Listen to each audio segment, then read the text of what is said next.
Bonsoir, bonsoir, bonsoir.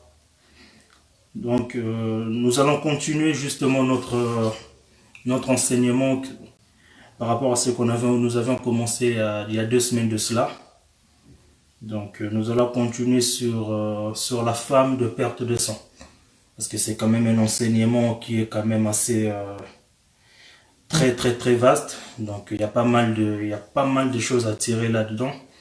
Donc, aujourd'hui, par la grâce de Dieu, nous allons encore essayer de continuer toujours sur le même enseignement. De la femme, toujours de perte de sang. Bonsoir à toutes et à tous. Bonsoir encore une fois. Bonsoir.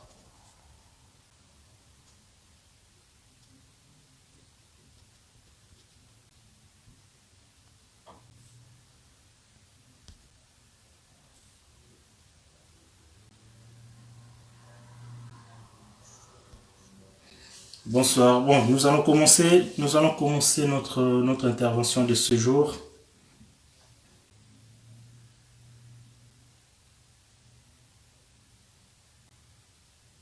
C'est pas grave, frère Serge, c'est pas grave. Le plus important, c'est le message qui doit être véhiculé. C'est pas grave pour l'image.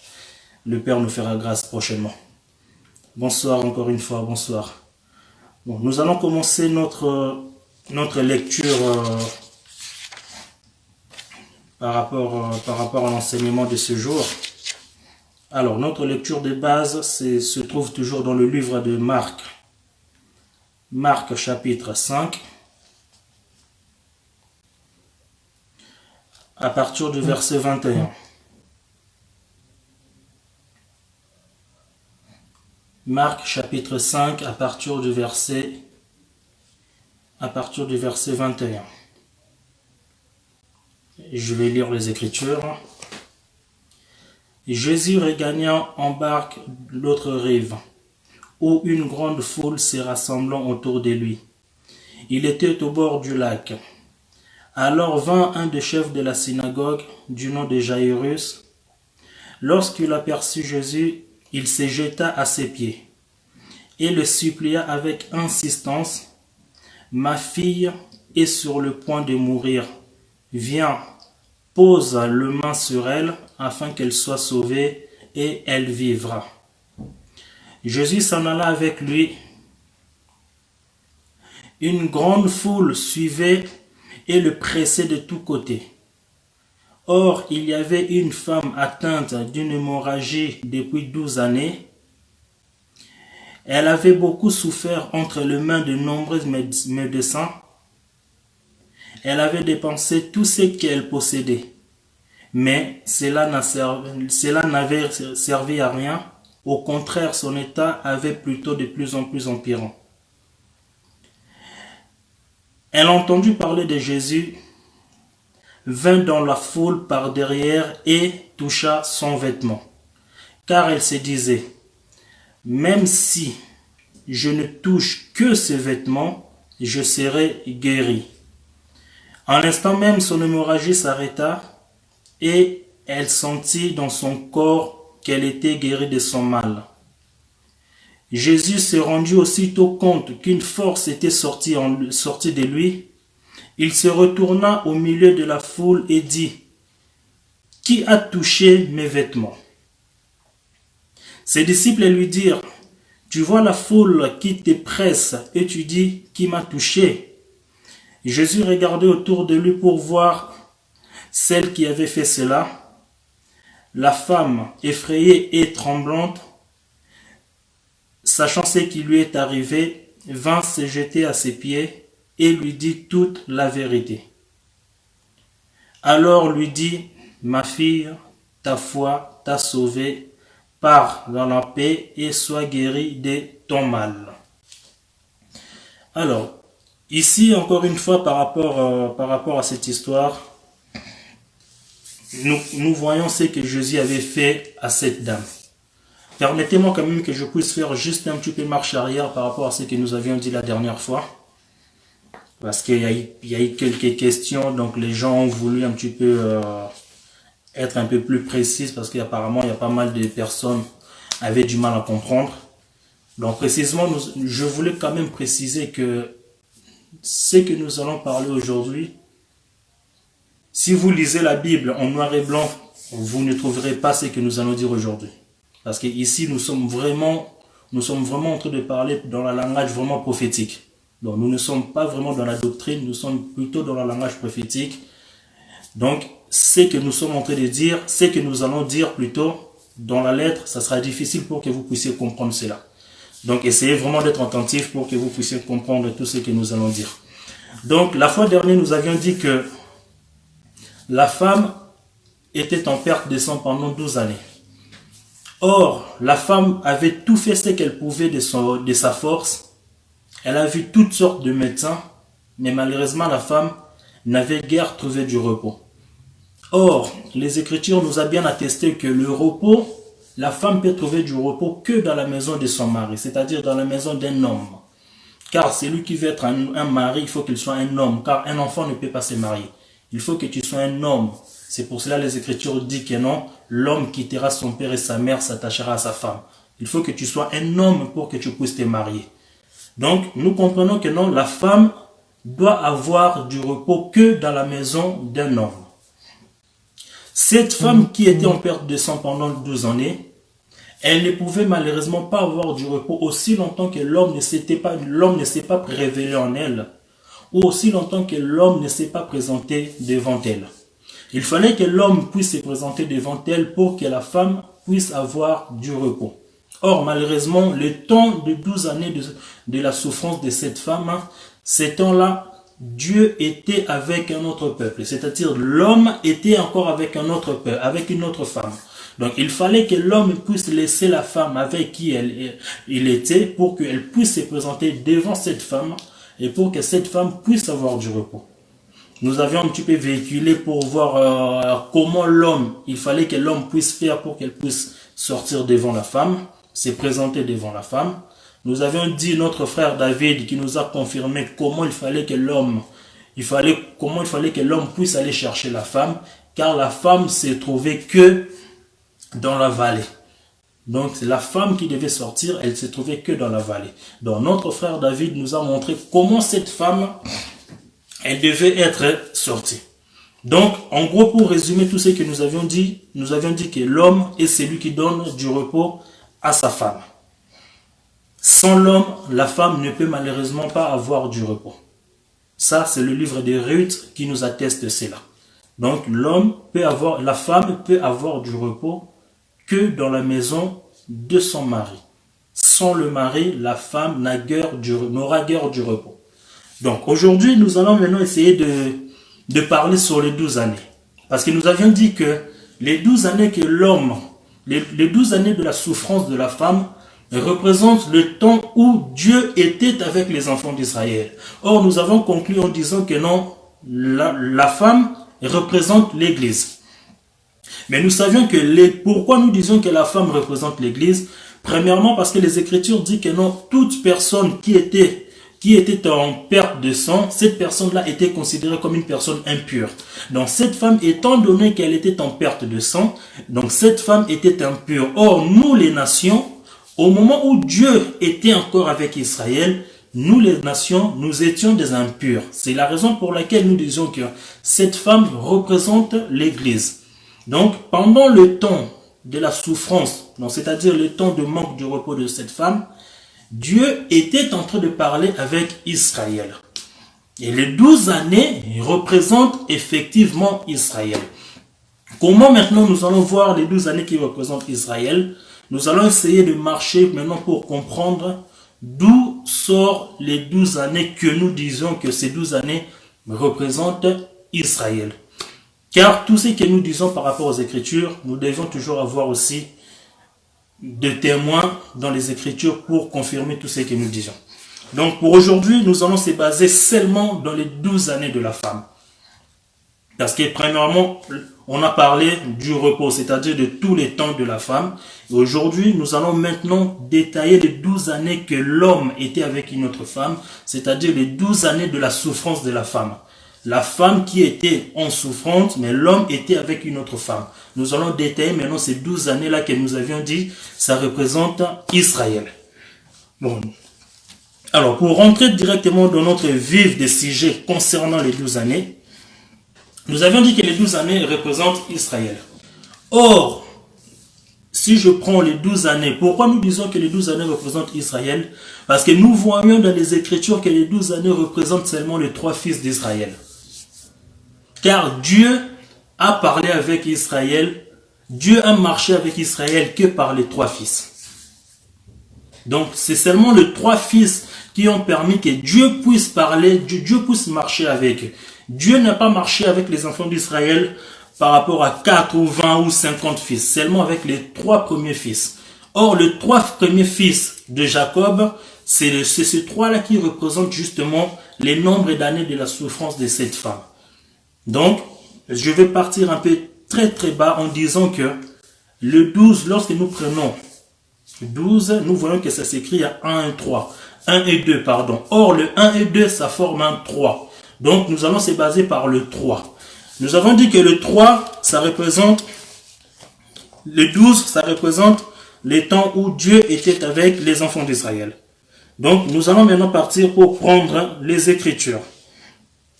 Nous avions dit que le 12 années, ce sont les 3 enfants d'Israël. Or, les 3 enfants d'Israël, nous les connaissons, c'est seulement les 3 premiers fils d'Israël. Nous allons prendre maintenant les Écritures pour que nous puissions marcher dans les Écritures. Alors, nous allons partir dans le livre de dans le livre de Genèse. Dans le livre de Genèse, Genèse chapitre 29,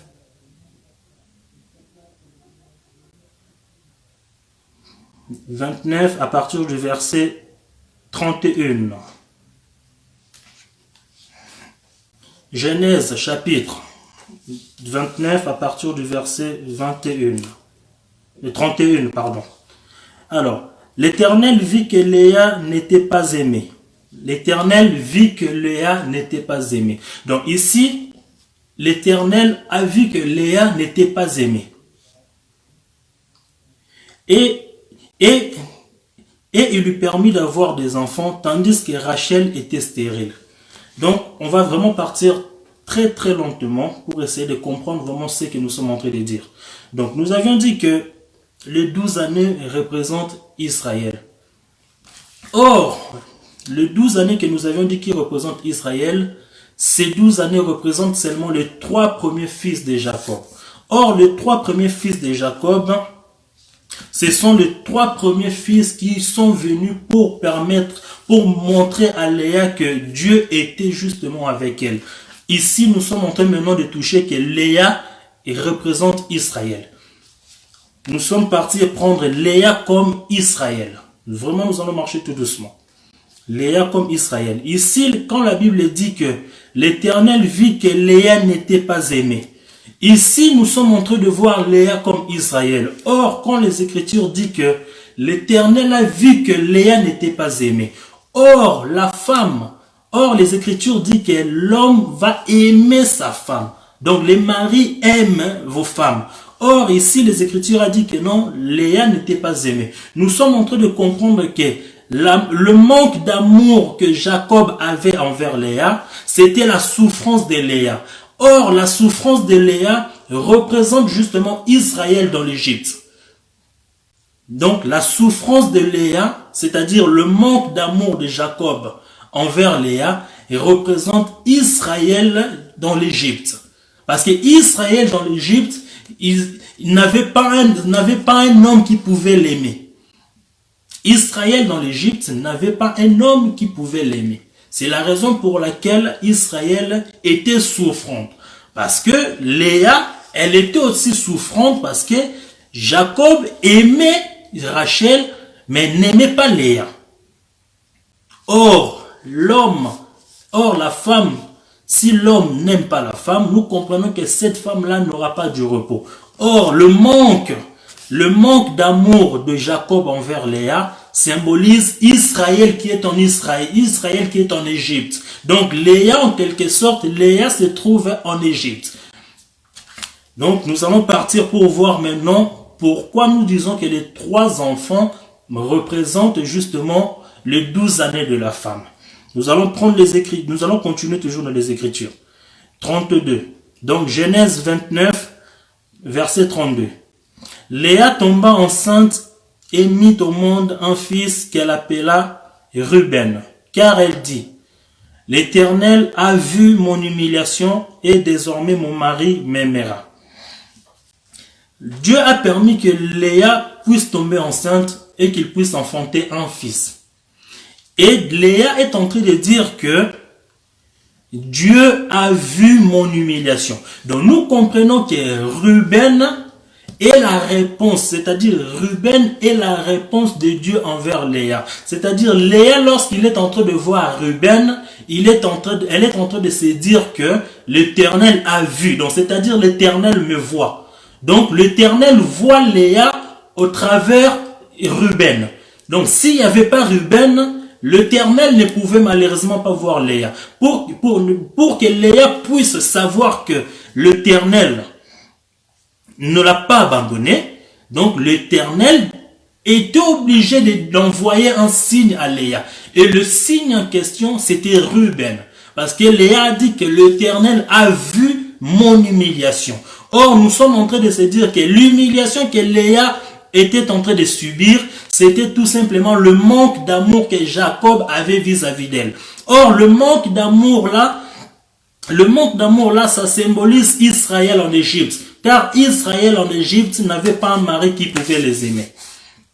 Donc, pour que Léa puisse savoir que l'Éternel me voit, il fallait que Léa puisse avoir Ruben. Car Ruben symbolise la réponse de Dieu envers Léa. Donc j'espère que nous comprenons vraiment bien. Nous allons vraiment essayer de partir tout doucement par la grâce pour que nous puissions comprendre un peu comment nous allons marcher. Donc pour que Léa puisse être sûre que l'Éternel me voit, il fallait que Ruben voie. Il fallait que Ruben vienne. Donc Ruben est la réponse de Dieu envers Léa. Donc ça symbolise que Léa, je te vois. Je ne t'ai pas abandonné, je te vois. Donc pourquoi maintenant nous disons que Léa représente Israël? Nous allons maintenant partir toucher aussi Israël physique. Nous allons prendre les Écritures dans le livre des Exodes. Dans le livre des Exodes, chapitre 3. Exode chapitre 3, verset 7. Exode chapitre 3, verset 7. Bon, on va commencer par 6, toujours pour comprendre un peu l'histoire. Il ajouta, je suis le Dieu de ton père, le Dieu d'Abraham, le Dieu d'Isaac et le Dieu de Jacob. Moïse se cacha le visage car il avait peur de regarder Dieu. 7. L'Éternel dit, j'ai vu la souffrance de mon peuple qui est en Égypte, et j'ai entendu le cri qu'il pousse devant ses oppresseurs. Oui, je connais ses douleurs. Dans le verset 7, l'Éternel est en train de dire à Moïse que j'ai vu la souffrance de mon peuple. Nous sommes en train de voir que il fallait que Dieu voie. Il fallait que Dieu puisse voir la souffrance d'Israël pour que les enfants d'Israël puissent être rassurés que Dieu a bel et bien vu leur souffrance. Il fallait que Dieu puisse envoyer Moïse. Donc nous sommes en train de voir Moïse et Ruben représentent la même personne. Parce que Moïse est celui qui est venu montrer aux enfants, qui est venu pour rassurer les enfants d'Israël comme quoi que l'Éternel le voit. Et ici, nous sommes en train de voir Ruben et c'est lui qui est venu rassurer à Léa que l'Éternel me voit. Donc, nous voyons que Léa représente Israël et Ruben représente Moïse. Or, nous pouvons dire que Ruben, c'est tout simplement la loi. Donc, c'est le premier fils des enfants d'Israël. Donc, nous avions dit que les 12 années de la femme de perte de sang représentent les temps où Dieu parlait avec les enfants d'Israël. Or, les 12 années représentent seulement les 3 fils. Parce que Dieu a parlé aux enfants d'Israël que par les 3 fils. que nous connaissons, c'est que par les 3 fils. Parce que le 4e fils, lorsqu'il viendra, là-bas, ça sera la fin. Si Dieu fait grâce, un jour on en parlera. Mais Dieu, pour le moment, parle aux enfants d'Israël que par les 3 fils qui représentent les 12 années de la souffrance de la femme. Donc, nous voyons que Léa, Ruben est la réponse de Dieu à Léa. C'est-à-dire, Léa, lorsqu'il est en train de voir Ruben, Léa se dit que, effectivement, l'Éternel me voit. Et Moïse est la réponse de l'Éternel aux enfants d'Israël. C'est-à-dire, les enfants d'Israël, lorsqu'ils sont en train de voir Moïse, ils se disent que l'Éternel nous voit. Donc, Moïse est égal à Ruben, et Ruben est tout simplement la loi, ce qui représente le premier fils d'Israël. Donc, nous avons déjà touché le premier fils d'Israël qui est Ruben. Donc, c'est-à-dire, Ruben, c'est la loi. Donc, Ruben est la loi. Or, Dieu a parlé avec les enfants d'Israël que par 3 fils. Donc, nous avons déjà fait sortir le premier, c'est la loi. Donc, nous comprenons que par là, la femme, elle ne pouvait malheureusement pas avoir du repos parce que Dieu, effectivement, était en train de donner des enfants à une autre femme. Donc, la femme de père des sang, les 12 années là, cette femme ne pouvait pas avoir du repos parce que l'homme ne s'est pas présenté devant elle car l'homme était avec une autre femme. Donc, c'est la raison pour laquelle la femme, lorsque l'homme s'est présenté devant elle, cette femme-là, sa souffrance devait s'arrêter. Cette femme-là devait avoir du repos parce que c'est l'homme qui donne du repos. Et lorsque l'homme se présente devant la femme, lorsque l'homme prend la femme, et la femme doit avoir du repos. Et ici, nous sommes en train de voir Léa, qui représente Israël, Léa qui est en souffrance, parce que Jacob ne l'aimait pas. Or, nous comprenons que le manque d'amour de Jacob envers Léa, c'est tout simplement le temps où Israël était en Égypte. C'est tout simplement le temps où Dieu n'était pas encore venu libérer les enfants d'Israël. Or, nous comprenons que la libération des enfants d'Israël, ce n'est que Moïse. Or, nous voyons que la libération de Léa, ce n'est que Ruben. Or, Ruben vient pour dire à Léa que l'Éternel t'a vu. Or, Moïse vient pour dire aux enfants d'Israël que l'Éternel nous a vus. Donc, nous comprenons que Ruben, c'est la loi, donc c'est le premier fils des enfants d'Israël. Nous allons maintenant essayer de voir le deuxième fils. Car nous avions dit que le premier fils, il s'appelle Moïse, c'est-à-dire Ruben, c'est-à-dire la loi. Ça, c'est le temps où Dieu était avec Israël, c'est-à-dire nous, l'Église, on était encore impurs. Nous allons toucher le deuxième fils pour essayer de continuer toujours dans notre parcours. Alors, nous allons retourner toujours dans le livre de Genèse. Genèse 29, toujours, verset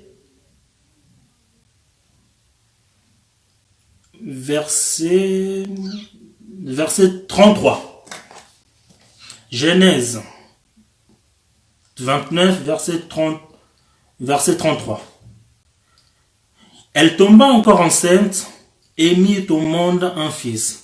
Et elle dit, l'Éternel a entendu que je n'étais pas aimé et il m'a aussi accordé celui-ci. Et elle lui donna le nom de Siméon. Ici, les Écritures nous disent que Léa, malgré le premier fils qu'il a eu, Léa n'était toujours pas aimée. Pourquoi Léa n'était pas aimée? Parce que l'homme ne l'écoutait pas. L'homme l'a vu. L'homme a vu Léa. Léa a eu le premier fils. Mais l'homme n'écoutait pas Léa. Donc, c'est-à-dire que son chagrin continuait toujours.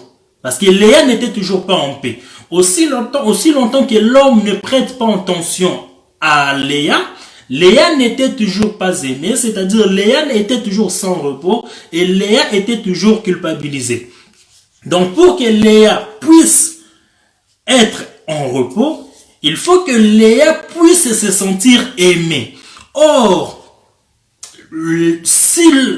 pour que la femme puisse se sentir aimée, il faut que l'homme en question donne tout son amour à la femme. Or, l'homme, s'il ne donne pas l'amour à la femme ne peut guère être aimée. Donc ici, les Écritures nous disent que Léa a eu le deuxième fils, qu'elle a dit, l'Éternel a entendu que je n'étais pas aimé. Donc l'Éternel a entendu. Nous voyons que le premier fils était pour voir. Donc nous comprenons que Dieu voit les enfants d'Israël par la loi. Donc ce n'est que par Ruben que Dieu voit les enfants d'Israël. Ce n'est que par Moïse que Dieu voit les enfants d'Israël. Car Dieu ne voit les enfants d'Israël par aucun autre moyen si ce n'est que par la loi. Donc la loi permet à Dieu de voir les enfants d'Israël. Donc la loi permet aux enfants d'Israël de savoir que Dieu le voit. Car un enfant d'Israël, s'il fait quelque chose en dehors de la loi, il sait que Dieu voit que je suis en train de marcher hors la loi. Or, si quelqu'un marche hors la loi, nous comprenons que cette personne-là n'a pas Ruben. Parce que Ruben, c'est lui qui voit. Donc, le deuxième fils, Léa a dit que l'Éternel a entendu. Le premier, c'était voir. Le deuxième, l'Éternel a entendu. Nous allons partir encore, nous avons encore dit que Léa représente Israël. Quand nous parlons de Léa, nous sommes vraiment dans la révélation. Donc, comme je vous ai dit ça, c'est des choses pour voir ça dans la lettre ici, où est marqué Léa Israël, dans les Écritures, ça sera difficile pour que vous puissiez en trouver. Donc, Léa représente Israël. Et lorsque nous parlons d'Israël, nous sommes vraiment en train de parler d'Israël terrestre. Donc, nous allons maintenant partir pour voir où Léa est Israël. Donc, nous avions dit que l'Éternel a donné le deuxième fils à Léa. Et qu'est-ce que Léa a dit? L'Éternel a entendu. Le premier, c'était l'Éternel a vu. Le deuxième, c'est l'Éternel a entendu. Et nous allons repartir pour les enfants d'Israël pour voir d'où l'Éternel les a entendus. Alors, nous allons retourner toujours dans le même passage que nous avions lu à Exode. Exode 3, verset 7 toujours. Alors, les Écritures disent, l'Éternel dit, je vis la souffrance de mon peuple qui est en Égypte. Premièrement, le peuple était en Égypte. Et j'ai entendu les cris qu'il pousse devant ses oppresseurs. Oui, je connais ses douleurs. Donc, il fallait que l'Éternel, premièrement, puisse voir et deuxièmement, puisse entendre. Or, nous savions que Siméon est le deuxième fils, c'est-à-dire Siméon, c'est celui qui est venu pour rassurer à Léa que l'Éternel t'a entendu. Donc, Siméon est celui qui est venu pour rassurer à Léa que l'Éternel t'a entendu. Donc, nous sommes en train de voir que Siméon est la réponse de l'Éternel envers Léa. Or, nous savions bien que les enfants d'Israël, pour qu'ils puissent être rassurés que l'Éternel les entende, qu'est-ce que les enfants d'Israël font? Les enfants d'Israël partent consulter les prophètes. Or, c'est les prophètes qui vont donner la réponse aux enfants d'Israël, comme quoi que l'Éternel a entendu vos prières, l'Éternel a entendu vos supplications, et cette fois-ci, l'Éternel a dit ceci. Donc, nous sommes en train de voir que Léa, Siméon, est celui qui permet aux enfants d'Israël de savoir que l'Éternel les a entendus. Donc, nous comprenons que l'Éternel entend les enfants d'Israël que par les prophètes. Parce que ce n'est que par les prophètes que les enfants d'Israël viennent consulter pour qu'ils puissent entendre Dieu. Donc ce n'est pas par quelqu'un d'autre, ce n'est que par des prophètes. Nous sommes en train de voir le deuxième fils des enfants d'Israël. Car nous avions dit que les 12 années, ils représentent les temps où Dieu parlait avec les enfants d'Israël. Et les 12 années là, nous avons dit que Dieu parle jusqu'aujourd'hui avec les enfants d'Israël que par ses 3 fils.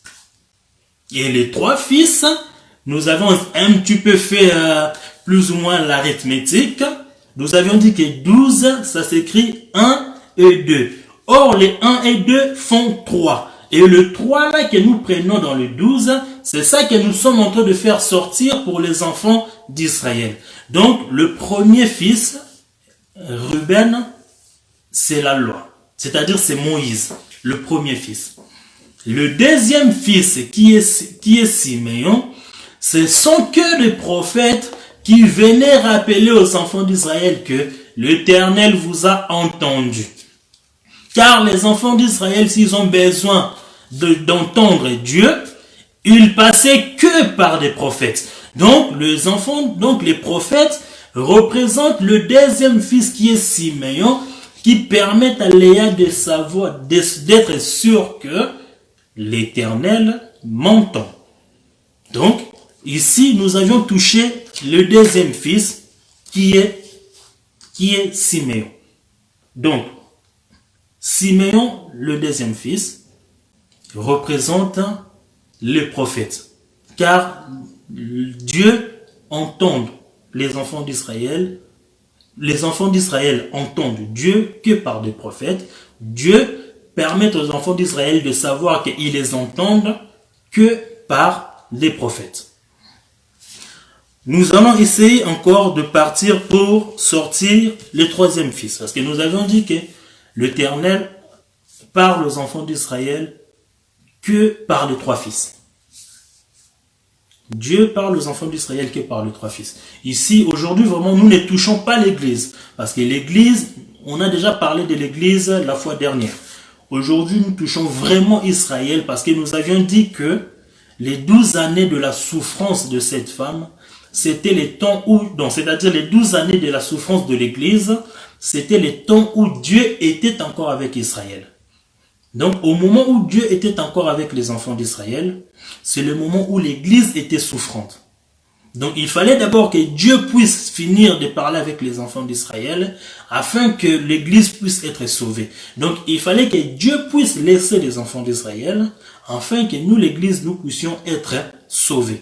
C'est la raison pour laquelle cette femme a été sauvée lorsqu'il a rencontré l'époux. Parce que c'est l'époux qui donne le repos à la femme. Donc, j'espère que nous nous comprenions parfaitement. Nous allons partir maintenant pour essayer de sortir le troisième fils. Nous avions dit que les 3 fils représentent les 12 années.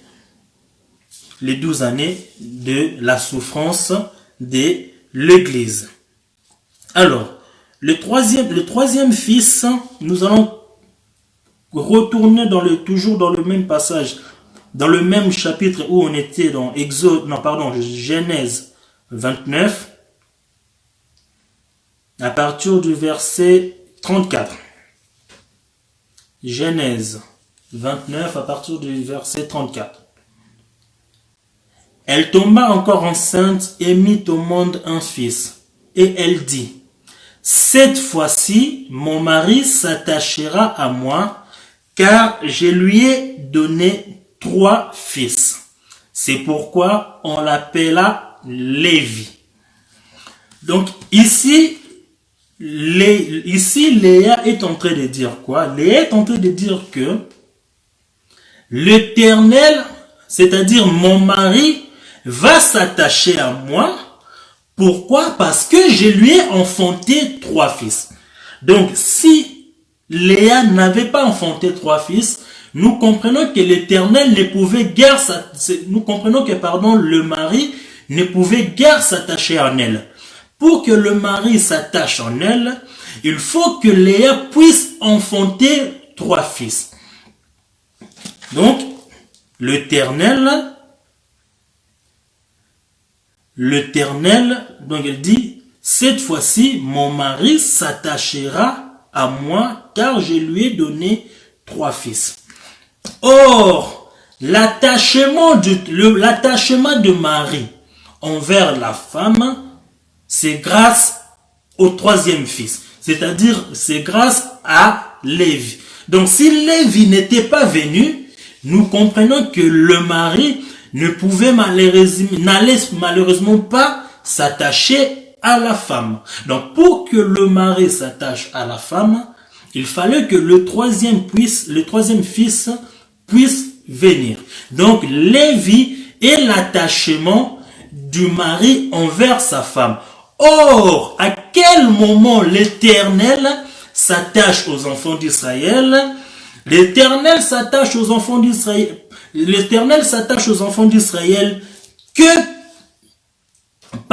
nous voyons que l'Éternel, s'attache aux enfants d'Israël que par le moyen du tabernacle. Or, le tabernacle, pour que tu rentres là-bas, pour que tu puisses s'attacher à l'Éternel, il faut que tu sois un descendant de Lévi. Car ce n'est qu'un Lévi qui permet aux enfants d'Israël de s'attacher à l'Éternel.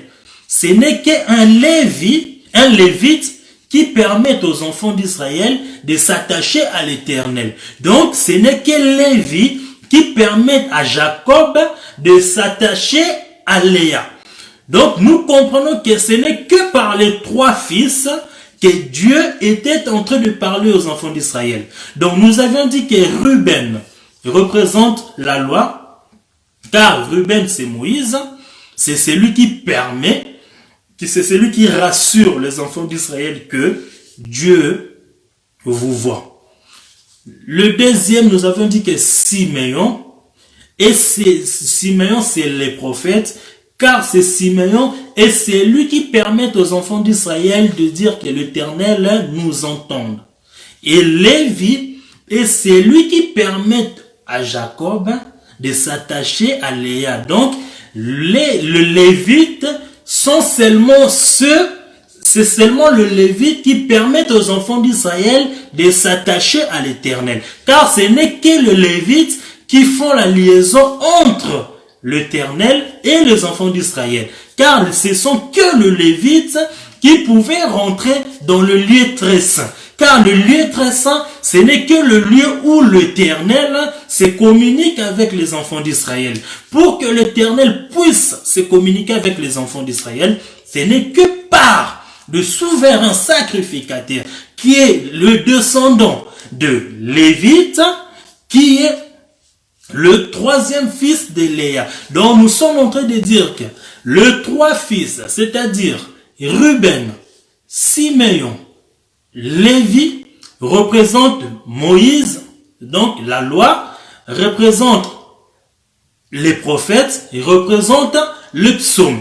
Alors, pour que nous puissions voir une confirmation que l'Éternel parlait que avec ces 3 enfants-là, nous allons partir dans le livre de Luc, là-bas où nous avions une confirmation que l'Éternel, effectivement, parlait aux enfants d'Israël que par ces 3 enfants-là, pas par 4 ou 5 enfants, ce n'est que par les 3 premiers enfants, les 3 premiers fils que l'Éternel parlait aux enfants d'Israël. Donc, nous allons prendre la Bible dans le livre de Luc 24, verset 44. Verset 44. Alors, nous allons retourner même vers 43 pour essayer même 42 pour essayer de comprendre. Ils lui présentèrent un morceau de poisson grillé. Il en prit et mangea devant eux. 44. Puis il leur dit, c'est ce que je vous disais lorsque j'étais encore avec vous, qu'il fallait que s'accomplisse tout ce qui est écrit à mon sujet dans la loi, c'est-à-dire dans Ruben, dans le prophète, c'est-à-dire dans Siméon, et dans les psaumes, c'est-à-dire dans Lévi. Donc, Jésus est en train de confirmer que c'est seulement les trois premiers fils de Jacob qui permettaient à Dieu de se communiquer avec le peuple d'Israël. Donc, les trois premiers fils qui représentent les 12 années de la souffrance de cette femme, nous avions dit que cette souffrance ne pouvait guère terminer aussi longtemps que l'homme était avec les enfants d'Israël. Il fallait que l'homme puisse d'abord abandonner les enfants d'Israël pour qu'elle puisse venir sauver d'abord cette femme et après pour que la femme puisse avoir du repos. Car ce n'est que l'homme qui donne du repos à la femme. La femme ne peut malheureusement pas avoir du repos elle-même, ni par sa force, ni par quoi que ce soit comme moyen, si ce n'est que par le moyen d'un mari. Parce que le mari doit aimer sa femme. Or, une femme qui est en manque d'amour, c'est une femme qui est en manque du repos. Parce que nous voyons que Léa n'était pas aimée. Donc nous comprenons que Léa était en manque d'amour. Et il fallait que Léa puisse être aimée. Donc la femme de perte de sang, il fallait que l'homme puisse venir l'aimer, afin que cette femme puisse trouver du repos. C'est ainsi que la femme, lorsqu'elle a rencontré Jésus, et cette femme était dans l'obligation d'être guérie. C'est-à-dire, l'Église, lorsque Jésus s'est présenté en nous, nous sommes dans l'obligation d'être guéris. Car la guérison, ce n'est que par Jésus. Car le Fils, ce n'est que celui qui donne la vie. Car les Écritures attestent en disant que celui qui n'a pas le Fils n'a pas la vie. Or, la vie ne se donne que par le Fils. Toute personne qui n'a pas les Fils, toute personne qui n'a pas de Fils, toutes ces personnes-là n'ont pas la vie en elles, car le Fils n'est pas en elles. Car pour que tu puisses avoir la vie, il faut que le Fils soit en toi. Or, ce Fils, aujourd'hui, il est chez nous. Car ce Fils, aujourd'hui, il s'est présenté en nous. Car aujourd'hui, nous avons la grâce d'avoir cet homme, parce que cet homme s'est présenté en nous. Cet homme merveilleux de Jésus, qui s'est présenté devant la femme, qui a donné la guérison à la femme, c'est-à-dire qui a donné du repos à la femme. Là où la femme a cherché par sa propre moyen, c'est-à-dire la femme est partie chercher toutes sortes de médecins. Malheureusement, la femme n'a guère trouvé du repos, mais ce n'est que par le Fils, c'est-à-dire par le mari, c'est-à-dire par l'homme, pour que cette femme puisse avoir du repos. Donc, aujourd'hui, nous, l'Église, nous sommes en repos parce que le Fils est en nous, parce que nous avons le mari en nous, parce que le mari vit encore avec nous, parce que nous dormions encore avec le mari, parce que le mari tend son oreille lorsqu'on lui parle, parce que le mari est attentionné vis-à-vis de sa femme, parce que le mari nous appartient tout simplement. C'est la raison pour laquelle nous, l'Église, nous sommes dans la joie. Nous sommes dans la joie parce que le mari nous appartient. Or, aujourd'hui, nous sommes en train de voir que la femme, donc c'est-à-dire Léa, n'a pas encore du repos, malgré les trois fils que Léa a eu, c'est-à-dire malgré la loi, malgré les prophètes, malgré les psaumes, Léa n'a toujours pas du repos. Or, Léa aura du repos que par le quatrième fils. Il faut que Léa puisse avoir le quatrième fils pour que Léa puisse avoir du repos. Alors que pendant les trois premiers fils que le mari était encore avec elle, Léa malheureusement n'a toujours pas trouvé du repos. Or, le repos se trouve que par les quatrième fils.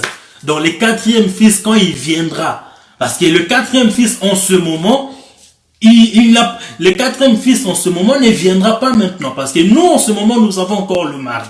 Donc l'homme est encore avec nous. L'homme est encore avec nous. Nous sommes encore en train de profiter de vivre pleinement cet amour parfait avec l'homme. Nous sommes encore en train de profiter les temps où nous sommes en train de passer en intimité avec l'homme.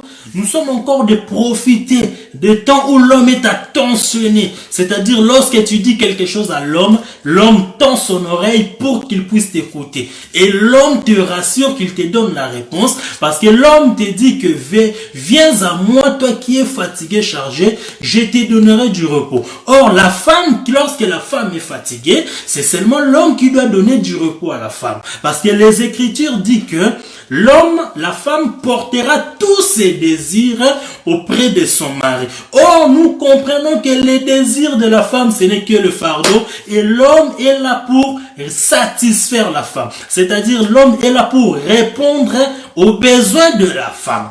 Donc, l'homme est là pour nous donner du repos. Donc, nous profitons encore avec ces temps merveilleux. Nous sommes encore en train de passer des moments glorieux avec notre mari. Nous sommes encore en train de passer des moments inoubliables avec notre mari. Nous sommes encore en train de continuer en intimité avec notre mari. Et c'est tout simplement une grâce d'avoir un mari aussi amoureux. Parce que notre mari nous aime. Notre mari nous aime. Nous avons vu comment il a fait avec cette femme de perte de sang. Cette femme était... Je pense que cette femme, ça c'est moi qui rajoute, je pense que cette femme, Jésus était vraiment, disons, comme on dit, sa dernière carte. Parce que la femme a fait tout ce qu'elle pouvait, elle n'a malheureusement pas trouvé la solution. Mais elle a entendu parler de Jésus.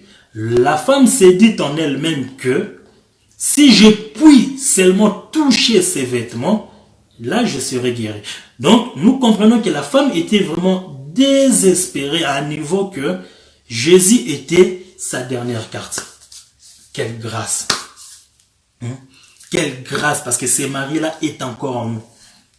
Quelle grâce de profiter encore de cet amour merveilleux. Il est merveilleux cet homme. Donc, vraiment, le message que nous voulons dire aujourd'hui, c'était de montrer les 12 années. Parce que nous sommes toujours sur la femme de perte de sang pendant 12 années. Mais étant donné que nous avions dit que les 12 années représentaient les temps où Dieu parlait avec Israël, nous ne pouvions pas rester comme ça sans pour autant démontrer les 12 années.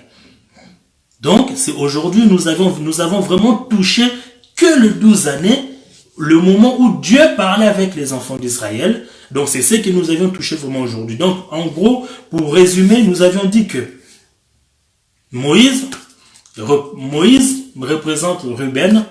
J'aime bien comme Papa Toto le dit souvent, Moïse est égal à Ruben, est égal à la loi. Donc, nous comprenons que Ruben, c'est la loi.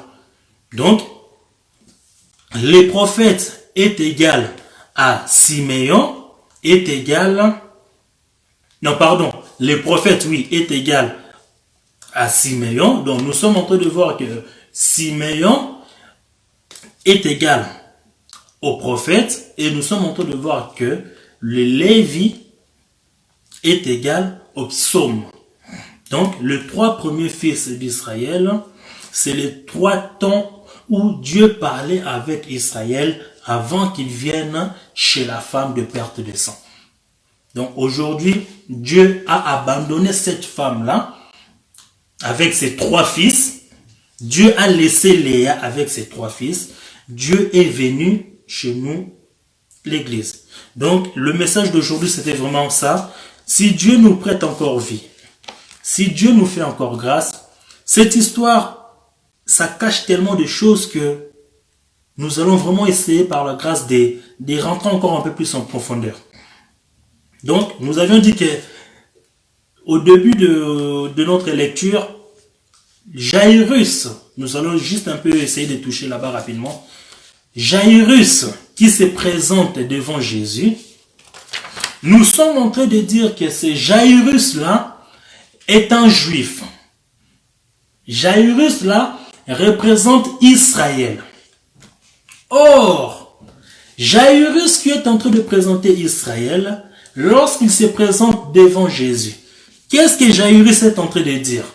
Jairus fait une prière en disant à Jésus que viens, en disant à Jésus qu'impose-lui les mains, en disant à Jésus qu'elle soit sauvée et en confirmant en disant qu'elle vive. Nous sommes en train de dire déjà que Jairus est en train de prophétiser déjà les temps où l'homme retournera pour donner le 4e fils à Léa. Parce que ce temps-là n'est pas encore arrivé. Donc la prière de Jairus, au moment où nous sommes en train de parler, cette prière ne s'est pas encore accomplie. Parce que Jairus qui est en train de représenter Israël, c'est Jairus qui est en train de venir supplier Jésus. Or, Israël en ce moment ne supplie pas Jésus. Israël en ce moment n'ont pas besoin d'appeler Jésus. Car Israël en ce moment vivent qu'avec leurs 3 fils. C'est-à-dire ils vivent qu'avec la loi, ils vivent qu'avec les prophètes, ils vivent qu'avec les psaumes. Au moment où Israël viendra appeler Jésus pour que Jésus puisse imposer les mains, nous comprenons que Jésus qui va venir, nous sommes en train de voir déjà les besoins. Les besoins qui reviendront. Donc les besoins qui symbolisent déjà la venue de Jésus. Or, qu'est-ce qu'il Jairus dit? Jairus est en train de dire que impose la main. Or, nous comprenons que l'imposition de la main, ce n'est que la puissance de notre Père. Parce que le main représente la puissance. Donc, d'abord, il demande à Jésus de venir, de donner sa puissance. Donc, c'est-à-dire, donc les enfants d'Israël acceptent Jésus, parce que là, il dit qu'il vient. Donc, c'est-à-dire, c'est les enfants d'Israël qui sont en train d'appeler Jésus. C'est-à-dire, viens, impose ta main, c'est-à-dire, on veut accepter, on veut croire à ta puissance, et il dit, afin qu'elle soit sauvée. Donc, nous comprenons que lorsque le mari retournera pour donner le 4e fils à Léa, Léa d'abord sera sauvée parce que Léa, qu'est-ce que Léa va faire? Léa va maintenant louer. Donc, nous comprenons que pour le moment, laissez-nous encore profiter avec notre mari. C'est très important. Profitons encore avec notre mari. Car c'est encore un temps merveilleux de profiter avec ces maris qui nous aiment tant. Le mari qui nous montre l'amour inconditionnel. Ces maris qui nous comprennent à un niveau que personne ne peut nous comprendre. Ces maris qui est tellement attentionné que il n'y a que lui qui peut être attentionné à ce niveau-là. Écoutez ce que Jésus est en train de dire.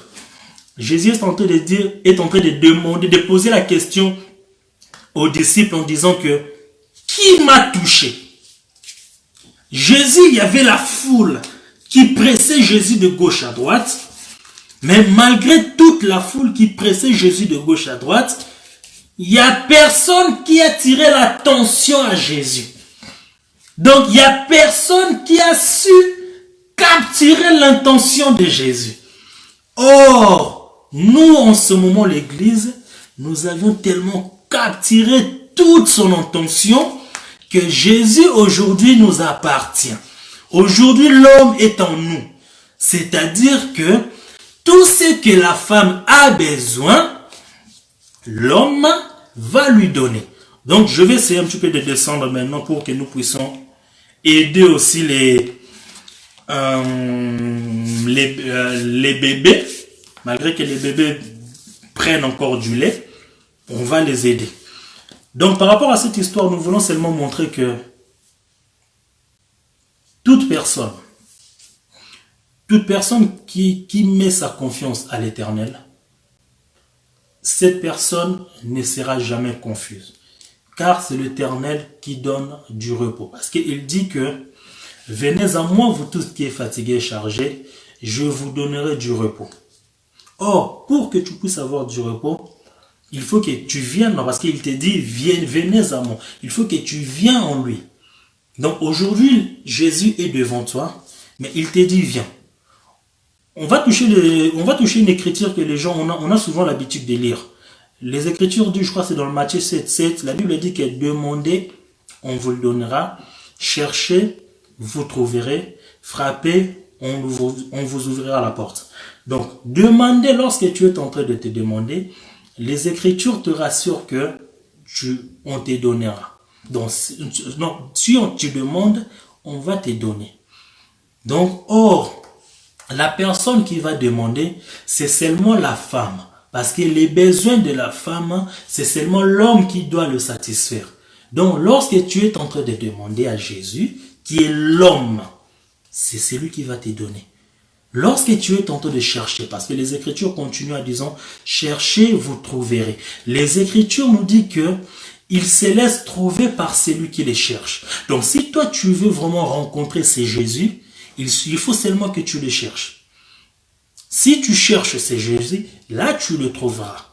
Si tu cherches ces Jésus, là, tu le trouveras. Si tu lui demandes, il te donnera.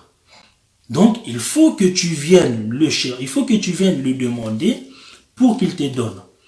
Il faut que tu viennes le chercher pour que tu le trouves. Et il faut que tu puisses frapper pour qu'il t'ouvre la porte. Parce qu'il est la porte, il est la porte qui mène au salut. C'est-à-dire, s'il ouvre cette porte, tu rentres dans le salut. Parce que le salut, c'est Jésus.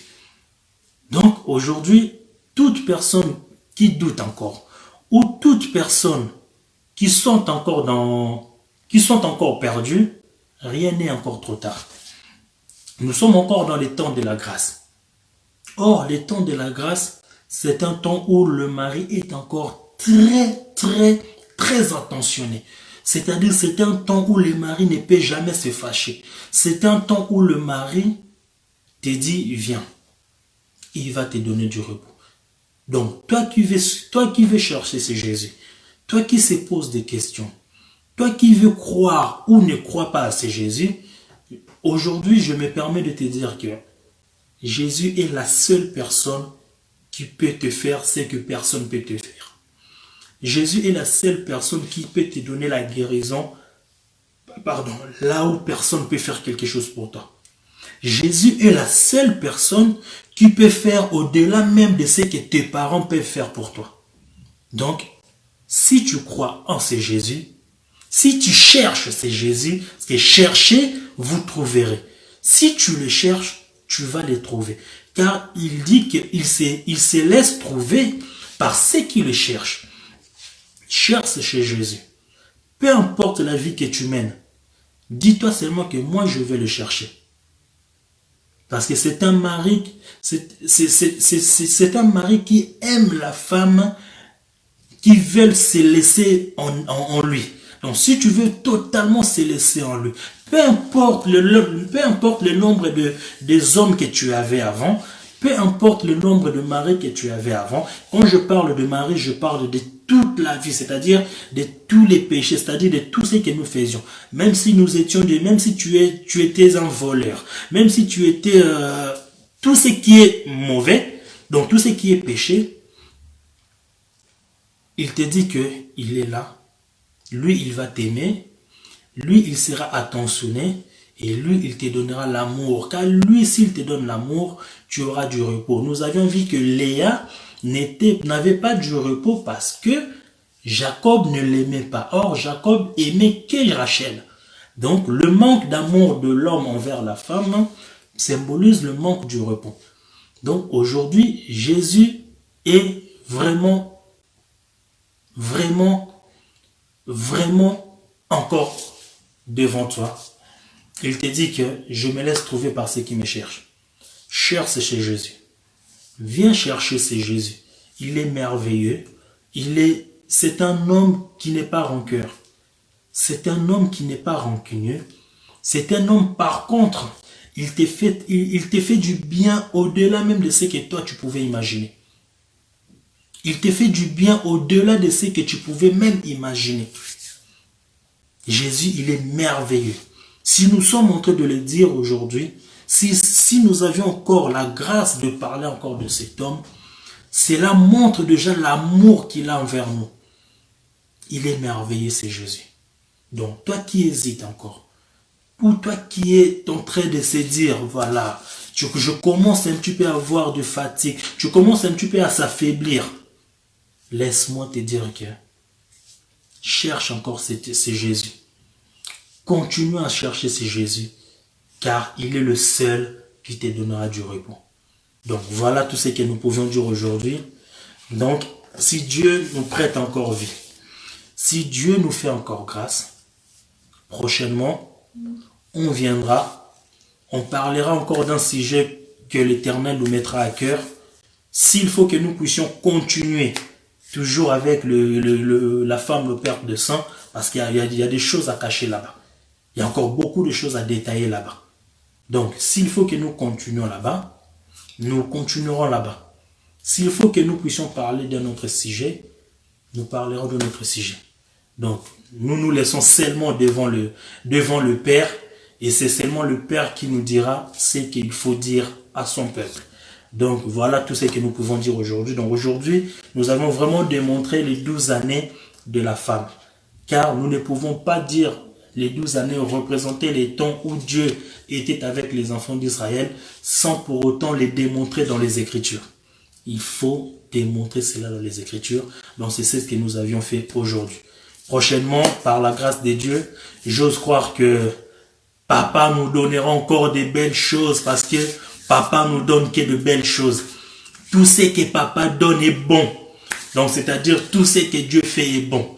Donc, j'ose croire que prochainement, lorsque nous viendrons, nous serons encore bien, nous allons encore bien manger parce que notre Papa, il est le cuisinier par excellence. Lorsqu'il prépare, sa nourriture est tellement appétissante que lorsque nous les mangeons avec appétit. Donc, ça sera encore merveilleux. Vraiment, je bénis encore l'Éternel pour ce moment merveilleux. Je bénis toutes personnes qui sont connectées, toute personne qui aura la grâce d'écouter encore ces messages. Vraiment, je vous le dis que l'Éternel, c'est Jésus vous aime. Jésus vous aime abondamment, abondamment, abondamment. C'est encore le temps de la grâce. Donc, la grâce est encore là, c'est-à-dire l'homme est encore là. Donc, viens à l'homme et l'homme te donnera du repos. Vraiment, que l'Éternel vous bénisse. On se retrouve prochainement si le Père le permet. Merci à vous et une très belle soirée à vous tous. Merci, que Dieu vous bénisse. Merci.